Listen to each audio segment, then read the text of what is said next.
If you're thinking about getting a prep center, here are 9 questions that you have got to ask them because no one ever talks about this. Stay tuned.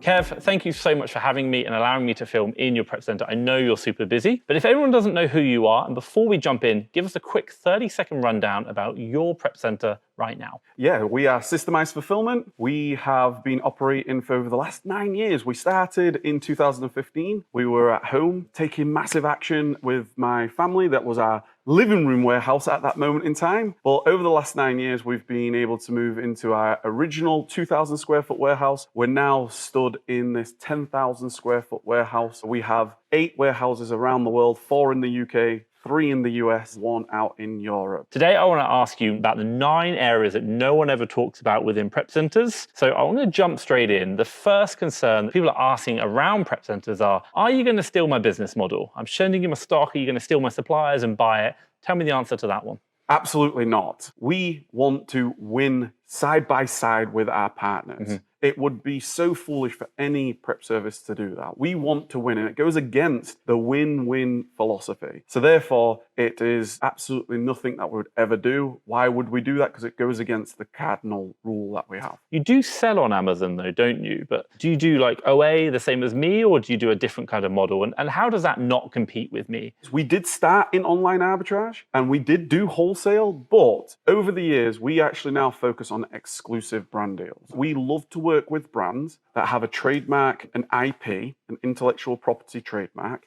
and they are looking for an expert in Amazon to ultimately either launch them on Amazon or help their business grow on Amazon. You can't sell those brands, and we're not interested in your products. Yeah. And that's what we do now. How does the journey work for you? Specifically, when I buy a product, what next? When you buy a product, obviously you will have been enrolled into Systemise Fulfilment, and you know what our location is, our delivery address, and you will have had a full onboarding in what we call our Systemise operating system. It's going to be completely hands-free for you. Yep. Our team will quality control to make sure that the order's correct, the quantities are correct, description of the items correct, the right size, the right color, the right weight, and then it goes into our shipment creation process. Our team will create your shipment on your behalf. Mm-hmm. Once it's been created, and this is what you see behind us here, we then have a full quality control system that goes through picking, processing, the bundling, the labeling, the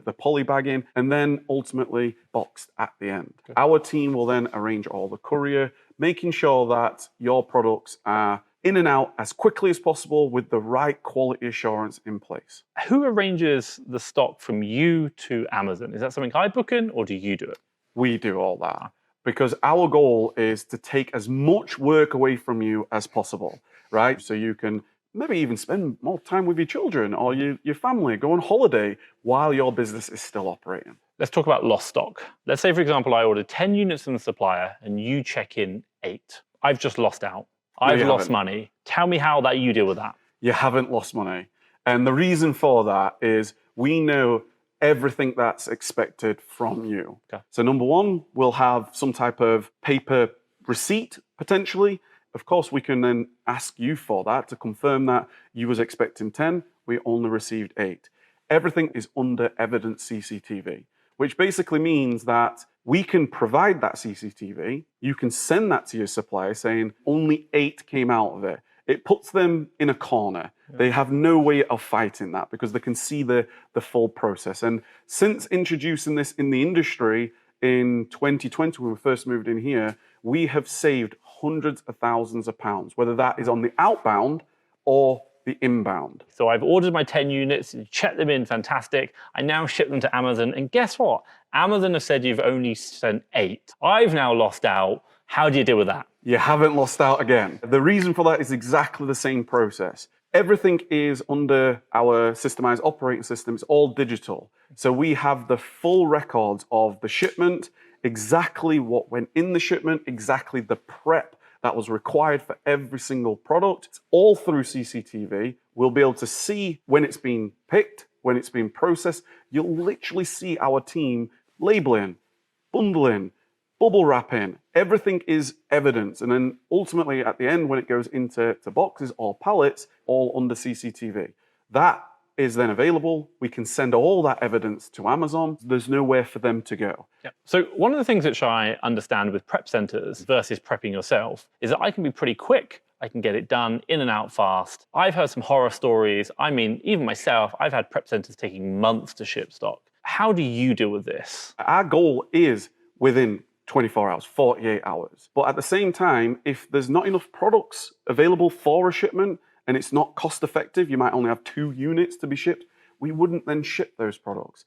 But if there's enough volume, our intention is to ship as quickly as possible. Okay. Typically within 48 hours. If it's around the world, shipping to Australia, etc., where there's customs, etc. involved, that might take a little bit longer because now we have to go through duties and actually exporting. What about shipping quality? And I know Amazon certainly penalize you if you have not done the prep right. How do you deal with that about prep quality and standards? So what we have is we have a multiple stage quality control system. Yep. Everything that enters in a box or builds a pallet, we have everything on display. We know exactly the prep that's being required for a particular product. We know the label that should have been on it, the numbers of bundles. So when it goes out the door, we are sure that it's going to be shipped correctly. Okay, so if you're struggling to find the profitable products, or maybe even the products you are buying are tanking, what do you need? You need to find those profitable suppliers which are working for Amazon sellers. This is why I've put together my top 100 supplier list for the USA and for the UK. And if you look in the description right now, you're going to see a link to that where you can access it for free. Have a look down below.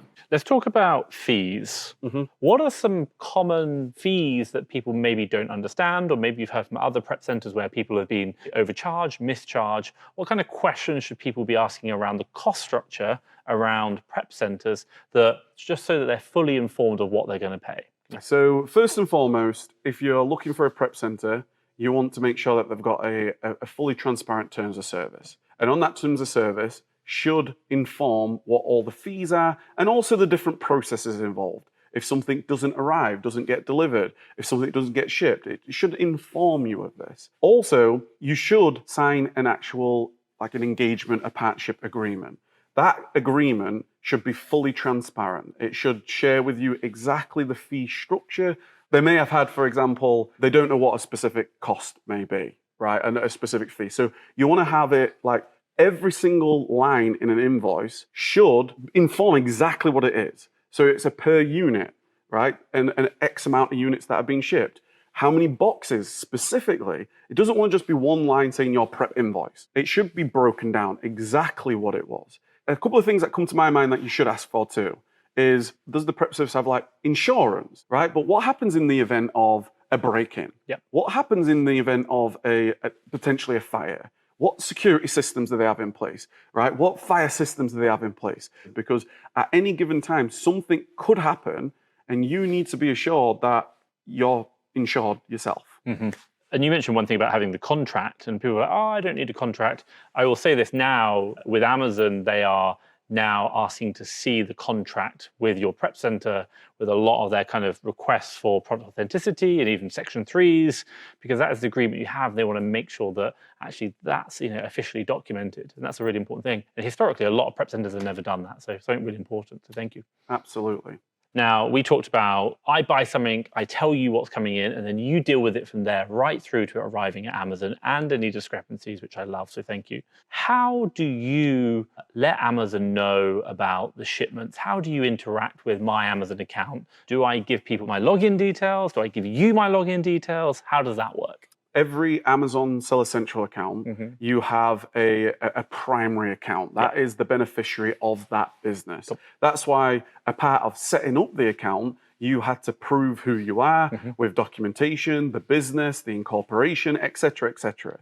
That is your business. So we don't have the primary access. You don't share your logins with us. That is yours to control. But one of the great features that Amazon give you is the secondary user's permission. That is where you own who you can invite to your Amazon Seller Central account. You can also invite them to what you want them to see, right? Different parts of Amazon, whether it is just seeing the inventory side and the shipping side, or you want to open up the PPC ad side, or if you want to open up the finances side, you can control exactly what your secondary users can see.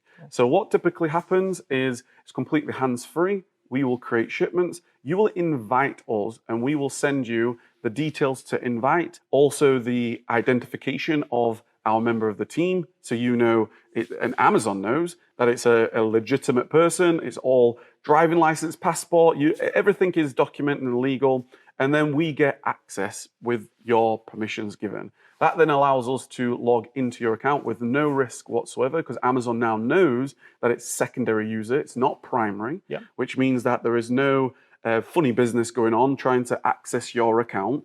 We can then log in, we see only what we need to see, what we have been given access to. We can control the shipments, create shipments, complete shipments, and support in the actual shipping operations. Fantastic. You mentioned secondary users there. I've heard online some people got suspended from secondary users using a prep center. Is that true or not? I have not heard that. And we have, in our entire history, and we're talking nearly a decade now, never ever had that experience. So I don't know what that's all about. If anyone's listening, that's true. So you're not going to get suspended. It's just some people making up suggestions for why they got suspended. So completely understand that's Amazon's legitimate way. Kev, if anyone wants to get in contact with you, what's the best way to do it? How can they learn more about you and obviously the prep service, Systemise Fulfilment? Yeah, so we've got a website, systemisefulfillment.co.uk for the UK. We also have systemisefulfillment.com for the US, and we also have systemisefulfillment.eu for the EU. You can also then schedule a call with our business development. We get to know your business, who you are, what your ambitions are, what you're trying to achieve, and then we can align ourselves to the achievement of your goals. I love it. Kev, thank you so much for the time. Thank you very much, Tom.